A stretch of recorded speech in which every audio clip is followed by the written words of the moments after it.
Spes non confundit, bulle d'induction du pape François pour le jubilé de l'année 2025. Suite. Signe d'espérance. Outre le fait de puiser l'espérance dans la grâce de Dieu, nous sommes appelés à la redécouvrir également dans les signes des temps que le Seigneur nous offre.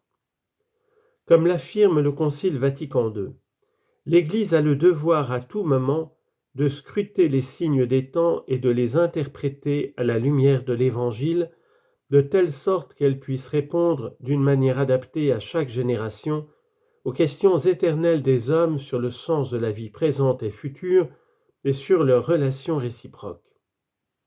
Il faut donc prêter attention à tout le bien qui est présent dans le monde pour ne pas tomber dans la tentation de se considérer dépassé par le mal et par la violence. Mais les signes des temps qui renferment l'aspiration du cœur humain, ayant besoin de la présence salvifique de Dieu, demandent à être transformés en signes d'espérance. Le premier signe d'espérance doit se traduire par la paix pour le monde, plongé, une fois encore, dans la tragédie de la guerre. Oublieuse des drames du passé, l'humanité est soumise à une nouvelle et difficile épreuve qui voit nombre de populations opprimées par la brutalité de la violence. Que ces peuples n'ont-ils pas enduré ? Comment est-il possible que le rappel désespéré à l'aide ne pousse pas les responsables des nations à vouloir mettre fin aux trop nombreux conflits régionaux, conscients des conséquences qui peuvent en découler au niveau mondial ? Est-ce trop rêver que les armes se taisent et cessent d'apporter mort et destruction ? Le jubilé doit rappeler que ceux qui se font artisans de paix pourront être appelés fils de Dieu. Matthieu chapitre 5, verset 9. L'exigence de la paix interpelle tout le monde et impose de poursuivre des projets concrets. La diplomatie doit continuer à s'engager à créer avec courage et créativité des espaces de négociation visant à une paix durable. Regarder l'avenir avec espérance, c'est aussi avoir une vision de la vie pleine d'enthousiasme à transmettre. Nous devons malheureusement constater avec tristesse que, dans de nombreuses situations, cette vision fait défaut. La première conséquence est la perte du désir de transmettre la vie.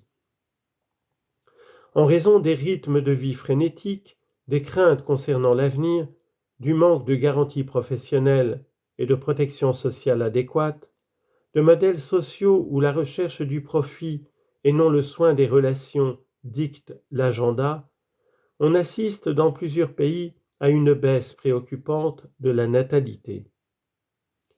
Au contraire, dans d'autres contextes, accuser l'augmentation de la population et non le consumérisme extrême et sélectif de certains est une façon de ne pas affronter les problèmes.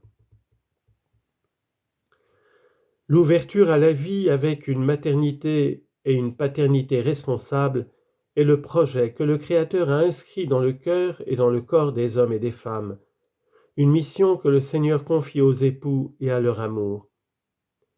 Il est urgent que, outre l'engagement législatif des États, ils aient le soutien convaincu des communautés croyantes et de la communauté civile dans toutes ses composantes, car le désir des jeunes d'engendrer de nouveaux enfants, comme fruit de la fécondité de leur amour, donne son avenir à toute société.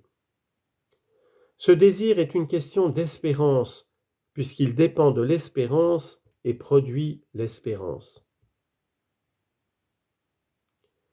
La communauté chrétienne doit être la première à soutenir une alliance sociale pour l'espérance qui soit inclusive et non idéologique, et qui travaille à un avenir marqué par le sourire de nombre d'enfants qui viendront remplir de trop nombreux berceaux vides en plusieurs lieux du monde.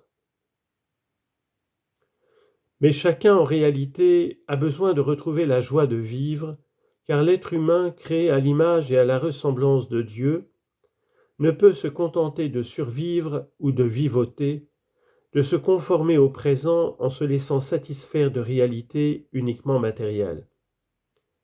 Celle-ci enferme dans l'individualisme et érode l'espérance en générant une tristesse qui se niche dans le cœur et le rend aigre et intolérant.